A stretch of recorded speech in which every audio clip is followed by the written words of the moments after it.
The ungovernable part is the part that probably with even any effort on the part of government, they haven't succeeded in coring the confidence and the support of the people to give them any form of support, because people have lost faith in governors. So one led to the other, or vice versa. But most importantly, I also understood, having visited over 32 states in the last 9 months, that there is no understanding of what the Nigerian people are and what they want on the part of people governing them. So governance has been reduced to federal and state capitals mostly, and the other parts are places that are probably indigenous to people in government, their hometowns, local governments, and places they think they owe favors. So that's been my general experience. But interestingly, the Nigerians are very resilient people, and actually have been looking forward to the kind of messaging that we took to them. And I mean, this wasn't just visiting any particular region. I visited every region. I've done all the 6 geopolitical zones, and also visited a lot of cities and towns and villages, been to churches, been to schools, mosques across the country, been to markets. I've actually visited border towns in the country and looked at the condition of our borders. It's amazing.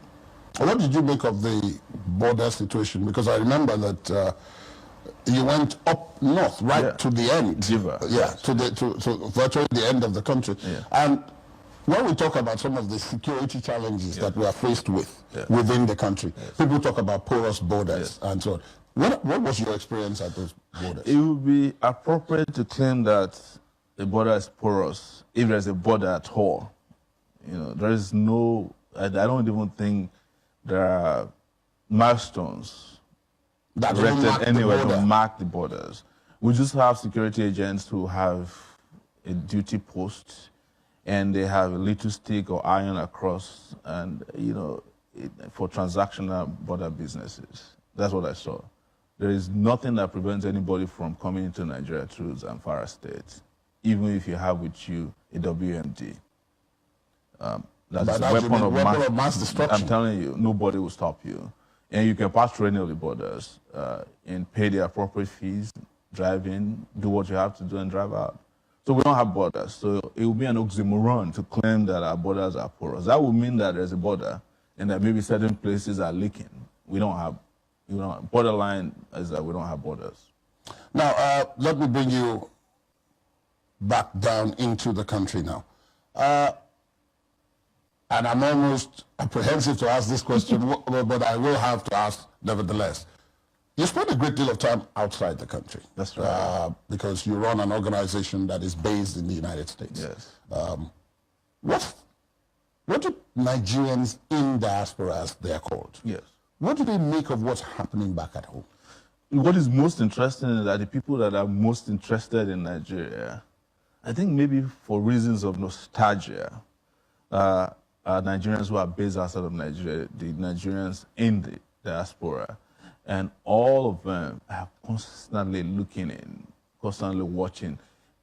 Just so that you know, I have access to more information about Nigeria when I'm outside of Nigeria than I am when I'm inside of Nigeria, because I'm constantly looking in. I wake up when people wake up in Nigeria. I go to sleep when they sleep, I have to be engaged with Nigeria. It's partially nostalgia and also this sense of deja vu that, you're looking and you have this expectation, but nothing is happening. That's the bad news all the time. But there's a part of you that wants there to be great news coming out of the place, because the diaspora, as you call it, in a lot of ways is second slavery. So you've left Nigeria, it's fantastic, but then you have to work all the time. You don't have a status as acceptable. When you get a status, you are in circumlocution, and then you grow old there, and yet you don't belong there, and then you start feeling that, I need to go back home, but you can't go back home because home is not receptive. So you are there constantly hoping that things will be all right. So you are traveling between optimism, and absolute depression and dejection. But some people listening to you will be surprised that you would be saying that, because they say you have it good. You're doing very well. Yeah. Because there's a level of consciousness that has accompanied my life, and it's deeper than just traveling to the U.S. and trying to dress like them or wear sneakers or go to the movies. I have had kids there, gotten married there. But I understand in depth, having been on that side of the world, and understanding what their own citizens go through, and what we have to go through first to be part and belong in that society. And I know that applies to everybody. And then understand that at the end of the day, it's almost vain. If you're in Nigeria, you own a house, it belongs to you. In the US, it belongs to the bank. You have to pay taxes. At the end of the day, it's almost as if, there's this vacuum inside of you that has been created by living away. Yes, having life the way you want it, but not having the substance you want in life because you're not where your life should be. So you are out of your genetics living abroad. That's the way to describe it. Okay, now let's come to the politics. Yes. Many people would say that the politics has been disappointing, and I'm sure you're one of those. Otherwise, you wouldn't make yourself available to contest for this position. But there are a number of people who ask the question, why start at the very top? Yes. Why? Well, when nations have problems that are created at the very top, you solve them by starting at the very top. I'll give you an example. The best place to be if you're looking for a lucrative job in the UK is a local government executive, because that is the top of their own political delivery. That is where government meets the ordinary people. So, but if you want to make impact, or when nations are looking for people to change their countries, they look for people who are the best to start at the top, because the top is the most important part of a political system. There's no question about it. The president of a country is the most important character in a political environment like ours. So when a country is rotten, you cannot fix it by going to the local government. You go to the presidency and fix it. And you look for men with capacity and character and intellect, intelligence, connection, exposure, and all of the good things that people like that should come with to man that place. What I'm trying to say to you is that, when we want to go to the World Cup where it's most competitive, we send our best 11, right? When you send your second or third 11, you are bound to lose. You don't need to be told after the preliminaries that you're not going to make it very far. So that is why the top is very important to people like us, because we've seen what people do when they get the top right, putting the right people at the top. I have seen it by my exposure. And contrary to what people say, I have never been disengaged from politics. I've just not been playing partisan politics. There's no political development in this country that happened in the last 30 years that I did not partake in. And you know that because we started with channels, as a matter of fact. When channels started, in fact, one of the most important video clip about my youthful participation in politics in 1993 came from Channel. And who was the anchorman interviewing Abiola on that day? John Momo, your chairman. Yes. So that shows to you. You were much younger then. Exactly. I was exactly 22 years old, but also the president of the University of Lagos Student Union.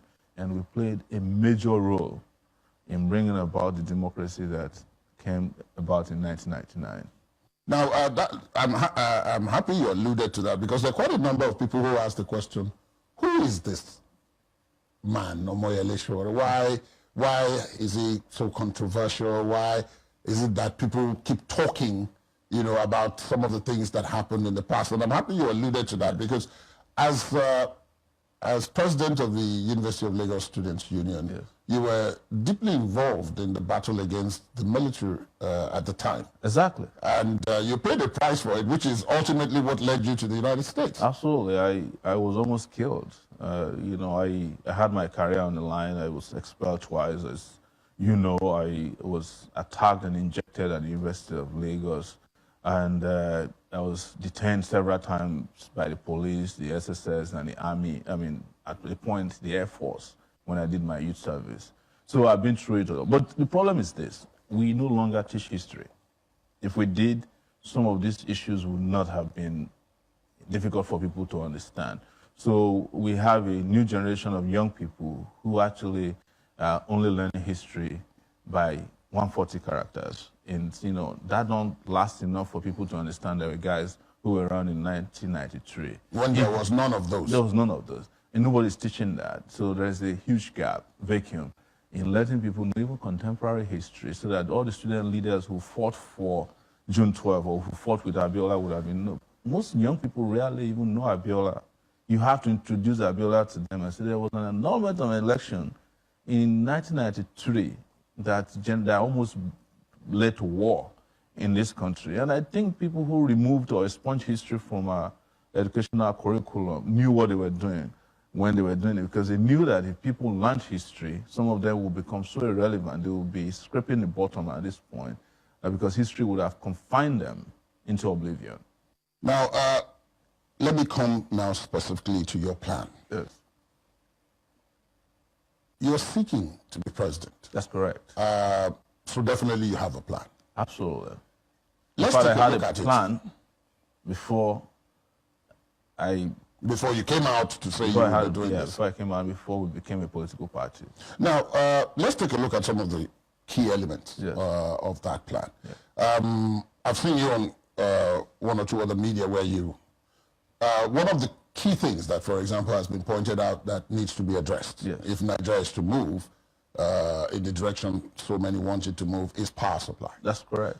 How would you tackle that? So it's got to be a mix of power supply techniques. And technology is our friend in this regard. So we are at a miserable 3,000 megawatts of electricity right now. And this country is in need of at least 24,000 immediately for us to have some kind of grasp around electrical supply. And we're not talking about supply of electricity for people to fall asleep with fan and refrigerators alone. We need industrial supply, industrial level supply of electricity, so that industries can rely on the national or regional grids to have electricity. And one of the areas we want to tap into is solar energy. And we have African examples to follow. If you just do a small research, you find out that people in Morocco have done it so successfully. Egypt just recently generated 17,000 megawatts of electricity that was let into their national grid. It was what I was crying about when they said Nigeria's economy has surpassed that of South Africa. That without electricity, you are deceiving yourself, because you don't even have enough electricity for kids who want to do their homework before they go to bed with. So if we go rapidly, and we tap into gas, and we tap into hydro, we tap into coal. I'm not a big fan of coal, but we have coal, and coal is still 10% of how U.S. is generating electricity. And you do so rapidly. Probably even more for a country like China. Yes, and you can get your electricity right. And the moment you get electricity right, your GDP will increase almost immediately and rapidly, and perhaps by a percentage that will surprise economists.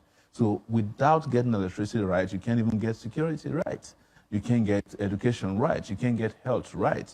You can't get agriculture right, because imagine that we have electricity and the farmer is somewhere in Benue State, where they call Nigeria the food basket of the nation, and they grow and they can preserve their tomatoes before they get to Lagos, and you don't have the huge post-harvest loss that we have. Or you have vehicles that can be powered by even electricity that can drive them from Benue to Lagos in refrigerated trucks.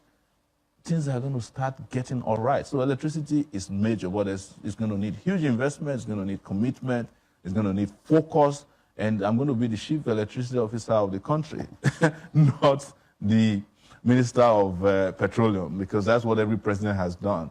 Because petroleum is, of course, a slush fund source revenue. I need a president who really want to do work, something that will produce immediate results, and not the one who wants to have a title of being a Minister of Petroleum. Be the chief electricity officer of Nigeria, or the chief advocate of Light Up Nigeria, so that every section of this country will not be in darkness at night. You just need to see how bad we feel when you fly into Nigeria at night and you just see a patch of Lagos dark, and it's all over Nigeria, because sometimes depending on where you're flying in from, you are entering from Kano and you're looking down and seeing that this country is in darkness. It's terrible.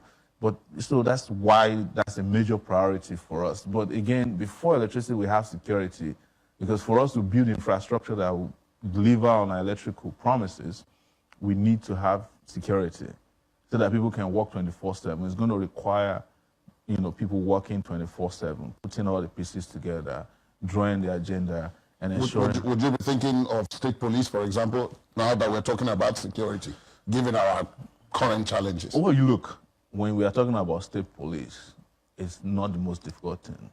What I'm interested in is, if you are policing, are you training, are you equipping properly? Whether it is called a state police, in some cases, it's a matter of the uniform they wear. In the US, there are local government police. Every town has its own police department. Every campus has its own police department. But there's something that is common to all of them. The standard of training must be approved by the federal government. There must be a set of conduct that's acceptable to the government. So that if a state policeman is misbehaving or a state police department is misbehaving, the federal police, which is the FBI in the US, can come in and take over and investigate. So you can't just say you are creating state policemen. You leave it to the governors. They use it to kill their opponents. They don't pay them salaries. You have armed robbers on your hands. But do I support state police? Absolutely. In fact, beyond state police, I want every town to have their own police department. Right now, as a matter of fact, do, because that's what the vigilantes are doing without wearing uniform. That brings me to the issue of insurgency. Yes. Because, it started off in the Northeast, but now we seem to have some low-level insurgency in many other places. You mentioned Zamfara. Yes. You've been to Zamfara. There are battles going on there. There's the herdsmen, farmers thing in the North Central region. There's the age-long kidnapping that has been going on, armed robbery, and so on. Given this scenario and the fact that you've established this link between the security and the plans that you have for development and industrialization. Yes. Then the issue of the security itself, many people have come up with various ideas, about one of which is the state police you just talked about. But you've talked about it, but you've put a caveat. Yes. What other thing would you do? Well, let me say correctly that insurgency did not start in the Northeast. It actually started in the Niger Delta region.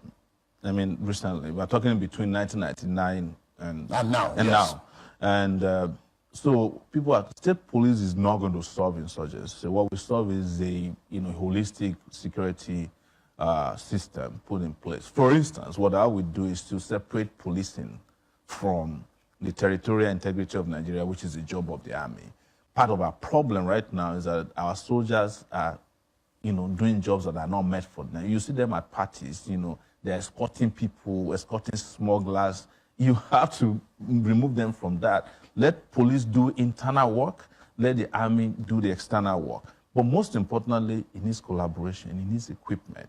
You are not going to defeat Boko Haram by way of the way we are doing it. I give an example, for example, that we use, which is an anathema. You are fighting Boko Haram with open roof vans. In other countries, you fight them with armored personnel carriers, so that the soldiers that are fighting them are not exposed. But we are exposing our soldiers by using Hilux vans. Hilux vans are not even an acceptable way of, local policing anymore anywhere else. So we need equipment. We need to arm and train and equip our Air Force. We need to do for our Navy. We need to do for the Nigerian Army. And we need to pay them properly and motivate them. I have covered this insurgency for so long. In the history of insurgency, low-level insurgency as we have had with Boko Haram, they usually should not last more than 10 years before they are defeated. The moment they last more than 10 years, you have to review your strategy of engaging and dealing with them. And partially, we're also not having the regional and international cooperation we need. Look at what happened when the Chibok girls were abducted. The US, the UK wanted to come in immediately and help because it took 4 hours for Boko Haram to take the girls to their final destination, and everybody who had a satellite in the space was watching. They wanted to help, but the Nigerian government did not believe that an abduction had taken place. And when they were dilly-dallying, the president thought it was some kind of political conspiracy against his next election. And that robbed us of the time to save those girls and an opportunity to have an international collaboration that would have taken care of them almost immediately, because all they needed to do was to have fired on them, lead them to their, and have immediate, collaboration that would have ended it.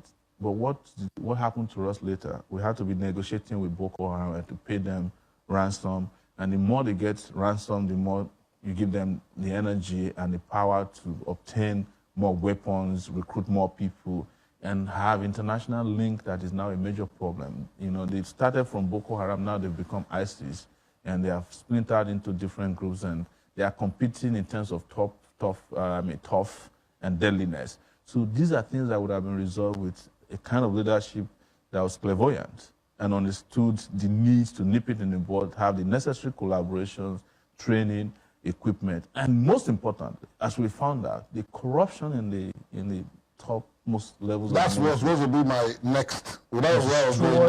It destroyed our attempt at saving ourselves from Boko Haram and other insurgents, and of course, had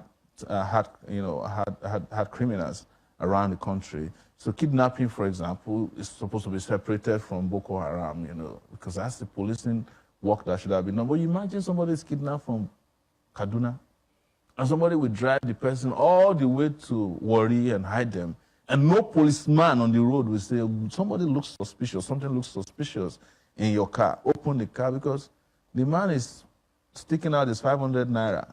Before they could say Jack Robinson, they've collected and they've driven their victims away. That is where they are not even actively collaborating in the kidnapping business, as we found out later. Now, I'm happy, of course, you talk about corruption, and not only is it the big elephant in the room, yes, to borrow that expression, it's something that you have been involved in investigation and exposure. That's right.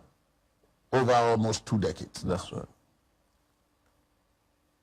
There is a war going on against corruption. It's been going on now for 4 years or more, depending on who you want to believe. Are we getting it right? No. No, we're not getting it right because we're not fighting a war against corruption. And with due respect, when people want to fight corruption, we shouldn't call it a war, because it's not a task force issue. Yes, it sounds very sexy to say we are fighting a war against corruption because corruption is our biggest problem.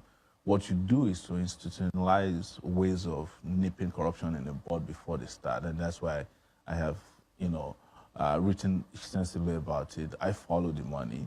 I followed the money for 12 years through Sahara Reporters, and in some cases followed money from state government houses, federal government houses, guest houses, into where they buy jets with them.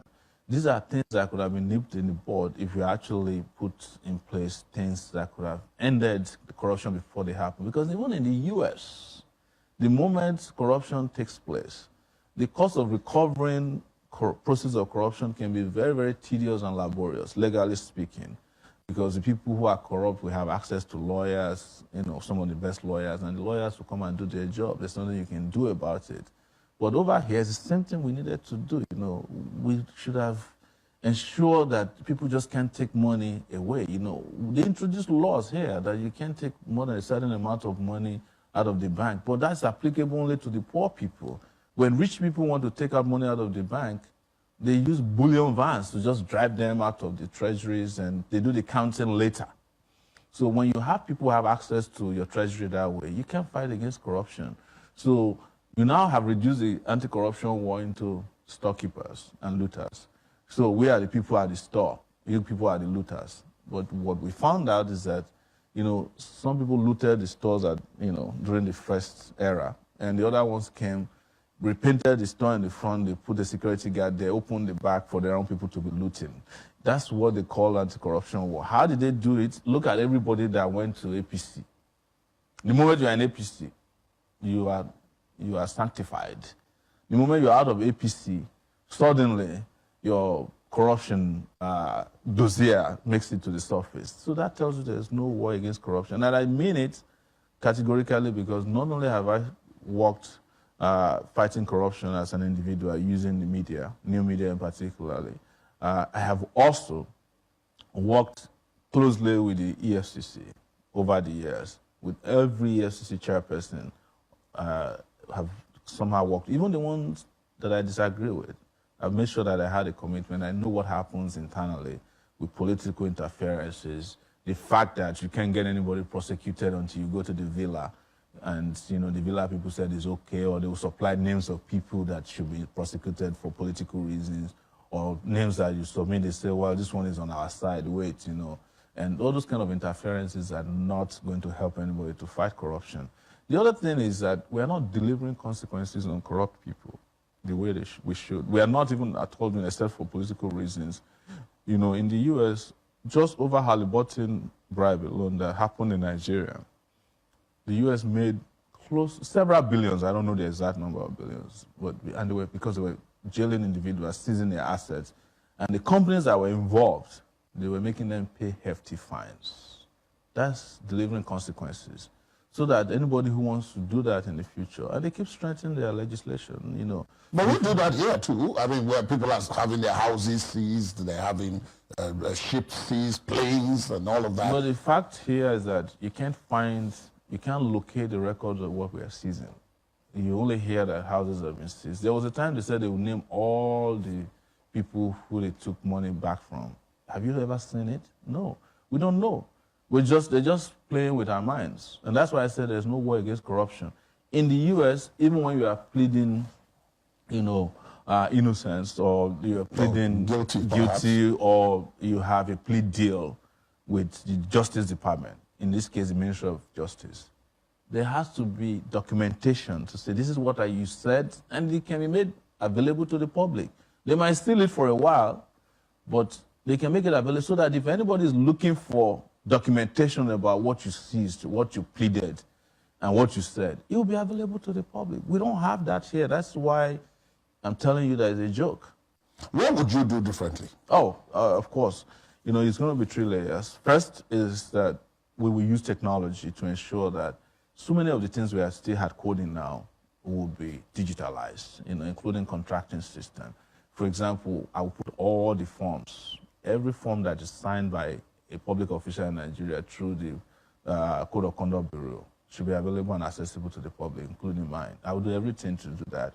Everybody that's on the CAC, you should be able to search who has companies in the country, so that when a contract is awarded to somebody and he has a 9-year-old boy on the board of their company, you can find out immediately. If somebody is declaring an asset he doesn't have, when you can download them, you understand that, but you are not the owner of this house. Maybe you are planning to buy it in the future, and raise an alarm. Of course, I also strengthened the whistleblowing policy. I have to give it to whomever dreamt the idea. It's a good idea. It's always been around, that you encourage people with conscience within all these institutions, whether private or public, to whistleblow, reveal if they have seen anything that is unusual. Also ensure that we keep an eye on our NFIU, the Financial Intelligence Units of the country, because every time there is a transaction that is past a certain amount, there must be a suspicious transaction report sent out. It's happening, it's supposed to be happening here, but nobody is doing anything about it. All because there's no money that moves without paper trail. Even physical money, especially in our banking system, especially now that we have a cashless kind of system in place, but nobody's monitoring that. Transparency is the solution to a lot of our corruption. When you're transparent about the contracting system, who's our contractor, how much we are earning, how much we are spending, 30% is taken care of. Another 30% is enforcement.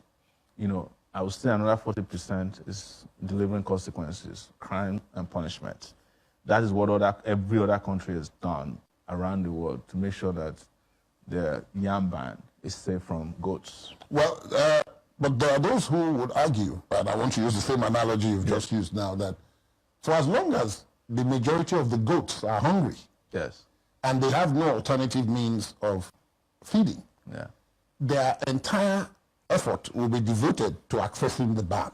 That's so. In other words, you need to ensure that the basics that usually propel many people towards considering corruption are removed. Absolutely. So that it is only those who are really determined that will head in that direction. I'll tell you why, and why that is correct and what we're doing. One of the proposals I have is a minimum wage that matches up with the living wage. You have, civil servants in this country who are earning 18,000 naira per month. That is When they get paid. That's if they get paid at all. That's the receipt for stealing right there. So if I'm working in a government office 8 to 2 p.m. and I'm earning 18,000 naira, and you bring something for me to do, what do you think I would do is, first of all, to ask for what you have for me. Because I know that I may not get paid, or even if I get paid, the salary will not take me home. And I'm looking at the senator who probably did not even have a certificate, who never been to school, or who forged a certificate, who's earning 13.7 million naira as allowances per month. And if I work at 18,000 naira per month for 37 years, I still will not make what the senator is making in a month. Why do you think I will not be corrupt? Yes, it incentivizes corruption, especially in a society where there are no consequences for it. So what we propose to do is to pay workers 100,000 naira minimum wage, so that at least they have something that can take them home, that can support their families, health care, and all of the little things they want to do. So if you ask them to go do work, they'll do it, and they see that there are consequences. They don't want to look in the direction of the yam ban, because the yam ban in this time is well protected. It's in a digital enclosure that's supposed to be left to the goats.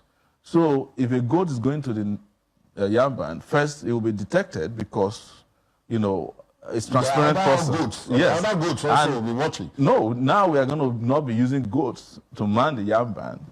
We will use Alsatian dogs that don't eat yam to get the goats not to be close to it. That is what I mean by enforcement.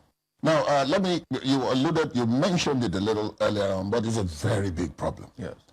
Currently, our major revenue earner is oil. Yes. And virtually every aspect of it comes from the Niger Delta, where you're from. Yes, right. You grew up there, so you're not talking about it from the outside. Absolutely. Many people applauded when in 2009, President Yar'Adua introduced the amnesty program after some of the younger elements in the Niger Delta had taken up arms against the government and were damaging infrastructure. Yeah. But since then, it seems as if there has been retrogression because some of those militants have returned to the creeks because they allege that quite a number of the promises that were made, which made them drop the arms, were not fulfilled. I know you've traveled extensively in the Niger Delta, even in the last 9 months as well. What's going on there? Well, nothing changed. What it did is the same way Nigeria reacts to every problem. I mean, the fire brigade approach, as we call it. There's fire, you bring the fire engine, it takes it down, and then you leave. You don't leave the engine behind in case there's another fire, and you don't take care of the source of the fire, which happened from the last time. So what they did was they took a lot of money, gave it to the militants, and took a lot for themselves. And actually, at the beginning, they were sending militants abroad to learn to be pilots and to be welders. But when the militants, some of them came back. Some of them were abandoned abroad. They never took care of them because I had to do a lot of reporting on it. Some of them came back and didn't find the jobs that they expected to do. What normally we should have done is everything that we trained them for is to replicate that institution in Niger Delta region, and invest in infrastructure in the area. Look at Niger Delta, they couldn't even complete the East-West highway till today. It's still in a dilapidated condition. They haven't been able to find jobs for so many of the militants. By the way, a lot of the militants are earning more money than even university professors, even till tomorrow. An average militant in Nigeria who is registered as in the amnesty program is earning about 135,000 naira per month. But because they have nothing to do, mostly I do, they find it, very, very attractive to go back to what they used to do because that 135,000 naira is not enough to satisfy their needs. They have, a lot of them have grown pretty much very big, and they have a lot of habits that needs to be funded, and that funding is beyond what the federal government is giving to them, which is a token. So it's more lucrative to go back and split up and break up pipelines and engage do bunkering piracy, refineries, and all kinds of things like that.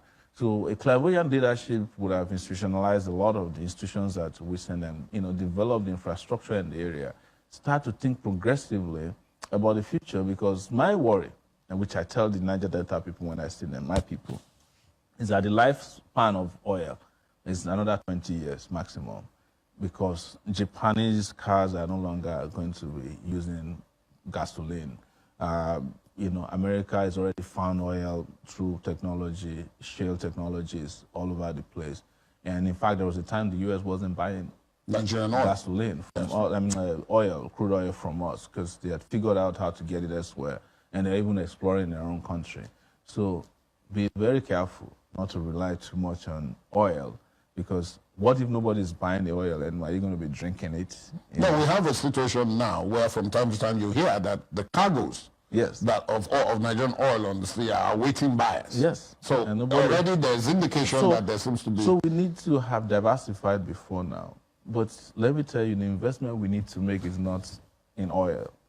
It's to train people to be part of a knowledge economy that is coming, and this technology. If I was in charge of Amnesty, I'll be training people to become coders. I'll be training them to build computers, and do things that they can, so that they can compete in the future with knowledge economy that is coming. That's what China did, that's what the US is doing. But we're not doing any of that because most of our leaders are not interested. And in some cases, to be fair to them, they are not knowledgeable enough about what is operating internationally on the world stage for them to understand that investment we need to make and how to diversify our economy is not to be relying on sales of cargo, because also the militants have figured out how to sell crude oil themselves, and they have people who are all over the Gulf of Guinea waiting to buy oil in whatever quantity they can find that are not regulated. That's why Nigeria at the time was crying that they want their oil to be somehow have a signature on it so that they can differentiate the one that's been... Well, who cares about that? It's not diamond, it's not gold. People can find crude oil, they'll buy it and go and refine somewhere, as long as there are no rules governing how you buy and sell. And nobody is going to waste their time helping you to man your borders if you can't do it yourself. So this is where leadership is important. And clairvoyant, forward-thinking, futuristic governance or leadership is needed for the country. The investment we needed to make in Niger Delta was in education, so that people are prepared enough, so that it's so well that they can compete in the future. As things stand today, it's a matter of time before militancy returns. Full scale. Already it has returned, of course. They no longer report it as they used to report, but they're still, people are still blowing up pipelines, and they're still doing, piracy is still, going on massively in the Niger Delta. Oil bunkering is going on, of course, with official support. So a lot of overhaul needs to be done, but the real investment needs to be investing the resources of Niger Delta and the people of Niger Delta. But, as I mentioned, the knowledge-based economy in the future also will recognize that the next Niger Delta might be the northern part of Nigeria if we put solar farms there. Yeah, because it will be that needs to be protected. Exactly. It will be the next Niger Delta region because energy will be the new will be the new oil. So it's a lot of things that our eyes should be open to. But we are led by leaders that are tone deaf and are blind bats, sadly. Now, there are those who listen to you now and have listened to you and say, these are good ideas, great ideas, and that it seems as if in this 2018-2019 circle, much younger politicians, if you agree to be called a politician, have come onto the scene. Yes. But that you needed to bandy together in order to present a formidable front against the already established forces. In this case, for example, if we take the current political scenario, you have the behemoths, what you might call the Goliaths, in the APC and the PDP. Yes. But then you also have parties like the AAC, the ANN, the ACPN, the YPP, and so on. But that individually, it would be easier for these Goliaths to pick you guys off one by one. Yeah. But that if you came together, and I think partly in recognition of that, there was something called pact that happened. But it ended in mutual recriminations. And it made a lot of people unhappy, including some of those who participated. I know I've spoken to Mrs. Ezekwesili. She wasn't happy about it. Then that was Fela, even though at the end of the day he was the candidate. But why is it so difficult? Because it seems as if you're repeating the errors that the older ones repeated, you know, in not being able to forge a common front and take each person's signature idea, put it together in a general idea, and then sell it to the people. So I will say that I actually did try to participate in part. And I went there, the first day I got there, I discovered that we're different. And that's the truth. Different from this guy. And I think it's based on experience. And I looked at it and said, you know, these guys are my age mates. But they are doing politics the same way the old people are doing it. For example, first day of PACT, the guys that came and claimed to be presidential aspirants were actually recruited to come and, you know, pad the place by some of the candidates. And they started, and I went just for one day and I told them, what we need to do, go to all the political parties that you are part of.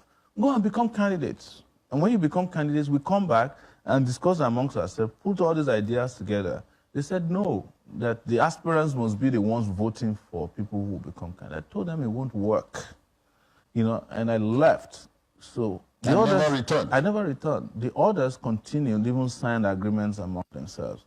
And the person who won was congratulated according to what I heard. But the person who lost, who was Kingsley, didn't like the idea that he wasn't the one who won, because Kingsley had expected that he would be the one who would win this. I think he was given assurances by even other members of PACT.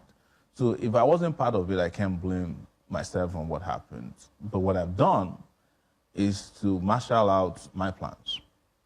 So you're using the Goliath and the David, you know, example, analogy.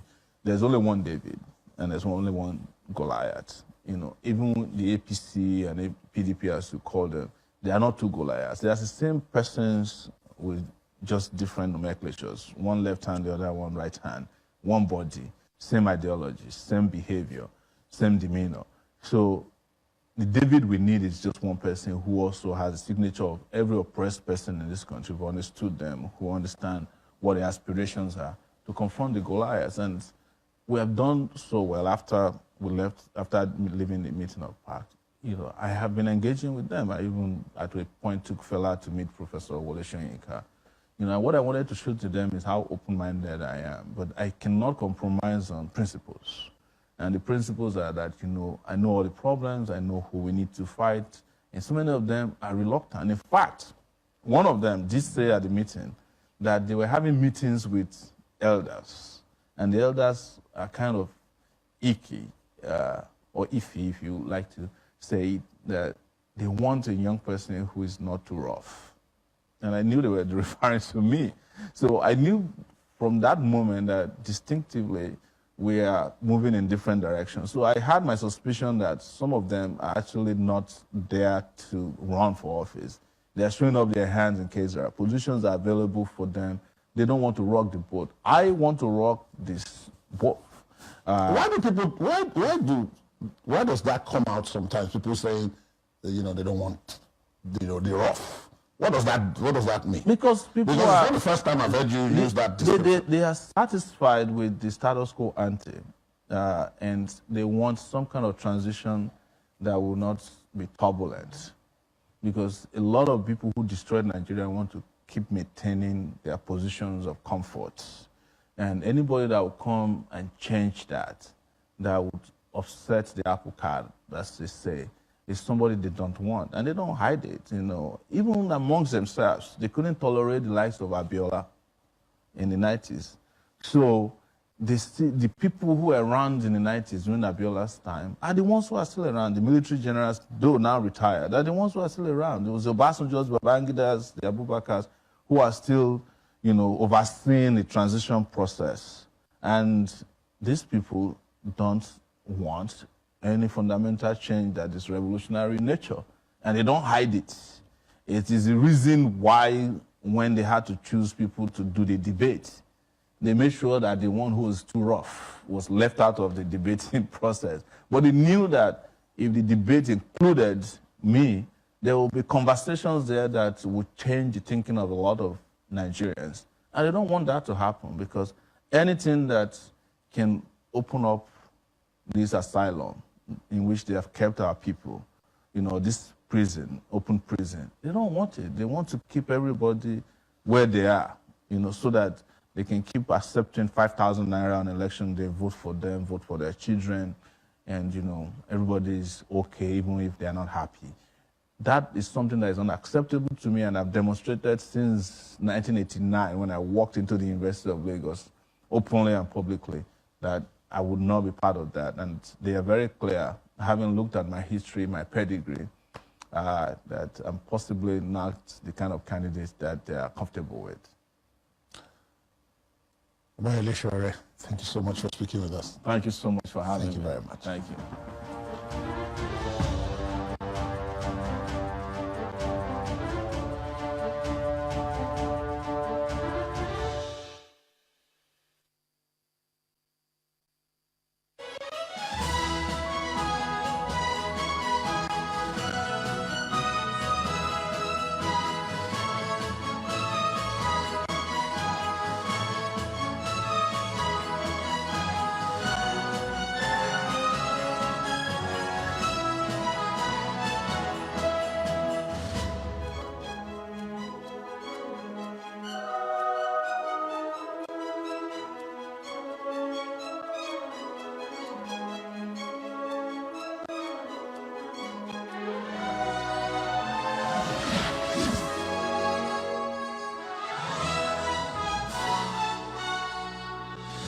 all our viewers around the world, Merry Christmas and a Happy New Year from Channels Television.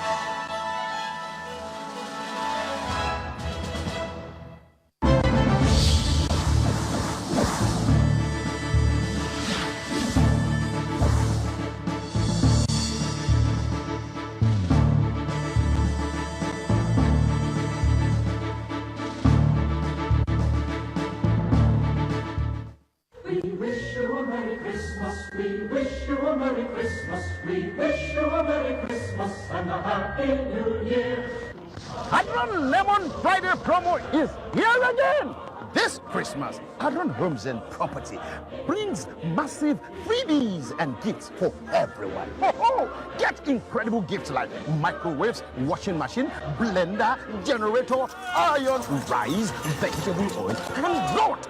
All you have to do, pay 25 or 50,000 naira, subscribe to any of our lamps in Ogun, Lagos, Abuja, Ibadan, or Nasarawa. This Adron Lemon Friday promo applies to all our 22 estates. Don't miss out of this incredible offer of Adron Lemon Friday promo. You will end up smiling to success.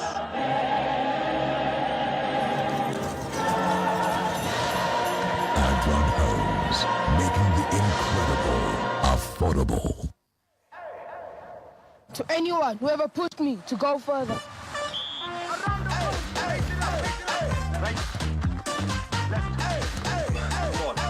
One more. To anyone who ever gave me a hand up. To anyone who ever taught me anything I ever learned.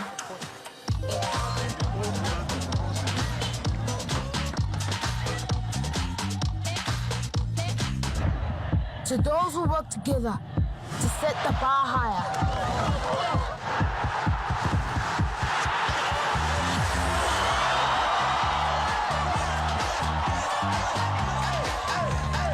To those who give me the energy to go further. This is my team, and my team makes me.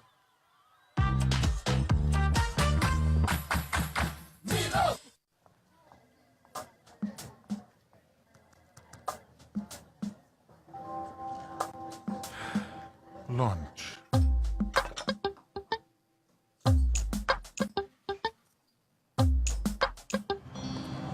Heartburn and indigestion? Try Just Eat. My recommendation for the past 26 years, Just Eat. Reliable remedy for heartburn, indigestion, flatulence, and acidity. There's an old saying in Nigeria, a good name is better than gold. At First Bank, we know that our reputation, built on award-winning services, is what keeps us in the coveted position of market leader. A reputation for understanding our customers' modern lifestyles and business needs. You first. First Bank. Kingdom Expansion Ministry is mandated by God to reach out to humanity by doing good to special people in the society and bringing glory to God. As we therefore have opportunity, let us do good unto all men, especially unto those who are of the household of faith. Galatians 6 verse 10. At Kingdom Expansion Ministries International, we see doing good as an opportunity. We implore you to join us to reach out to the prisoners, needy, and internally displaced persons, amongst others, as instructed by the Master in Matthew 25 verse 40. And the King will reply, truly I tell you, whatever you did for one of the least of these brothers of mine, you did for me. For inquiries, please visit our head office at COP 6061 Abuja Dubai Market near Games Village, Kaura District, FCT Abuja. Call 0802-331-1600 or 0809-333-3363 or send an email to info@kingdomlinks.net. Jesus is Lord. The doctor to drop me off at the supermarket. He has refused. Chief Daddy, she's telling lies. She couldn't even allow me wipe the jeep. Must you wipe the jeep before you drop me off? I'm not even going to drop you off. Why would you drop me off? Because I'm not a common driver. Chief Daddy! Go. Bring water. Come on, open this now. Hey, Chief Daddy. Give me. I want something that you can. What are you looking for now? That thing they used to cover the nose and it pump oxygen. Oxygen mask. It's not here. Hey! There's an emergency here. Chief Daddy just to laugh. We should not move him. Chief Daddy has gone to rest. What?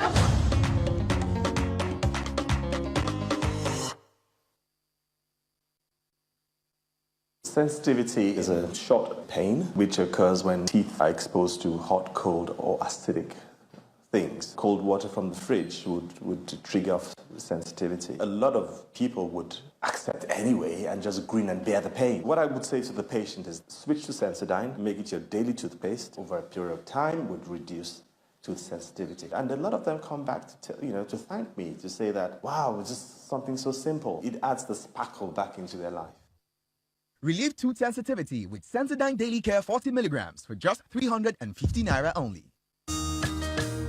We got you ready, we got you ready, we got you ready for it. We got you ready for it. No matter what they do, so what Louis, yeah. So what you? I saw I see it, Nilu Eko. I saw I saw so what Lu? I saw I see Bobo Khan. They don't feel like quality education is here.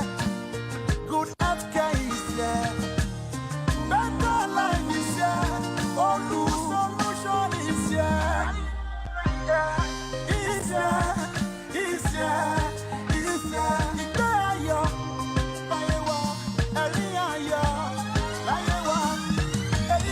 If you believe, say yes. Say yes. Say yes. Oh yeah, yeah, yeah. Say yes. Say yes. Say yes. Vote Babajide Olusola Sanwo-Olu for Governor, Lagos State. Vote APC.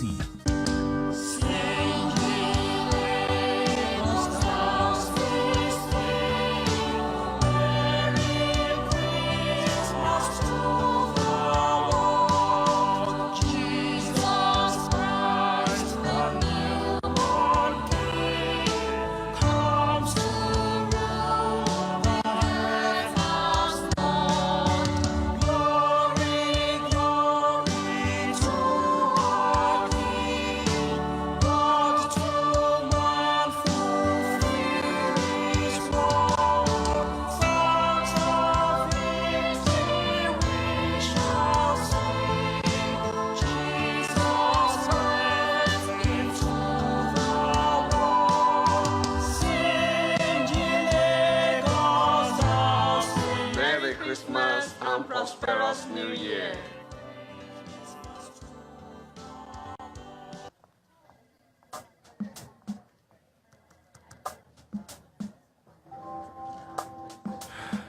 Lunch.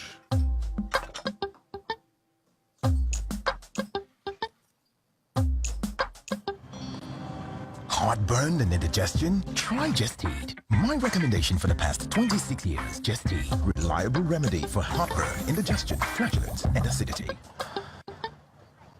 We wish you a Merry Christmas, we wish you a Merry Christmas, we wish you a Merry Christmas and a Happy New Year. Adron Lemon Friday promo is here again. This Christmas, Adron Homes and Property brings massive freebies and gifts for everyone. Get incredible gifts like microwaves, washing machine, blender, generator, iron, rice, vegetable oil, and lot. All you have to do, pay 25 or 50,000 naira, subscribe to any of our lands in Ogun, Lagos, Abuja, Ibadan, or Nasarawa. This Adron Lemon Friday promo applies to all our 22 estates. Don't miss out on this incredible offer of Adron Lemon Friday promo. You will end up smiling to success.